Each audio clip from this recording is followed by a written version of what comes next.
Hello, my name is Caesar. I'm about 26 years old. I'm from Delran, New Jersey. Most of my life, I had a very good childhood. My parents were great to me, so I don't take anything that I have done out on them or say that it was bad parenting or something like that. My parents always were very, very good to me. They, every birthday or every Christmas, I always got like the presents that I wanted underneath the tree, or for my birthday, I always got what I wanted. When I was about 14 years old, that's when my drug habit started, and I started smoking weed and drinking at parties and stuff, lying to my family about where I was at and who I was with at the time. And a lot of times, as a 14-year-old kid, it was mostly just to fit in, or fit in with the group that I was with at the time, try to be one of the cool kids and stuff like that. Little did I know that it was gonna lead me into a serious drug addiction that I wasn't ready for in life, and that kind of just took me down a very big downward spiral. By the time I was 16 years old, I used to go to a campground, and one of my friend's uncles, he had introduced me to cocaine, and I started doing coke at 16 years old. I did my first line of coke, and I started hanging out with even worse people than what I hung out with before. By the time I turned 18 years old, I was still in high school, so I dibble-dabbled with pills a little bit, like Adderall and oxycodone and Xanax and stuff like that. By the time I was 19, I had done my first bag of heroin, and of course, we all start off sniffing it first, and you end up going down that road to where somebody's telling you, well, if you use a needle, it'll feel better, and one day I remember I stopped doing it for a long time, and then I started shooting it with a needle. And after that, I never went back, and I probably did that for about 3 years.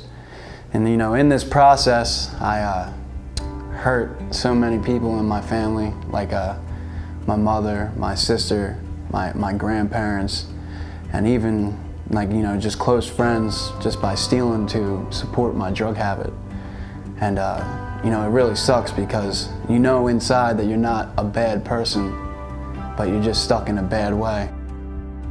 The best way to explain it is kind of like, you're being possessed by something. That's the only thing that I could really think of when I was in my drug addiction, and it sucks to hurt people in your family that care about you most.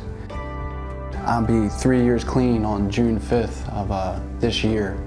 And it took me a while to gain back my family's trust.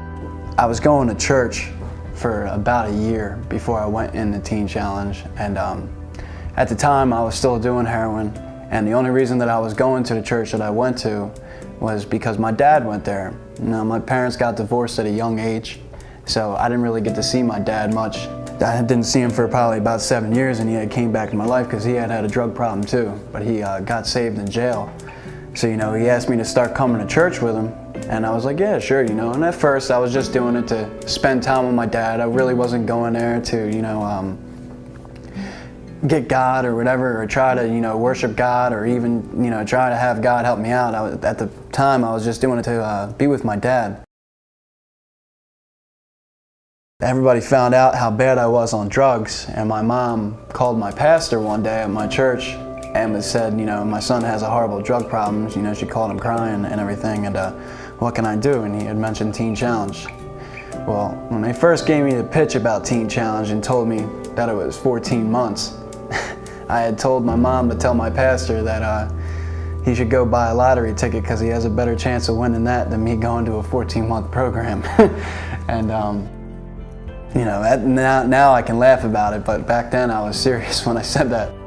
July 30th of 2014, I graduated Teen Challenge, and I ETP'd and came to Philadelphia. I got certifications in network engineering. You know, I maintain a full-time job. I bought a car. I'm a youth leader at my church. You know, I work with the kids over there. You know, it's awesome playing on the worship team. And you know, I'm just grateful for Teen Challenge and God, and for just the people that believed in me through my time of struggling here.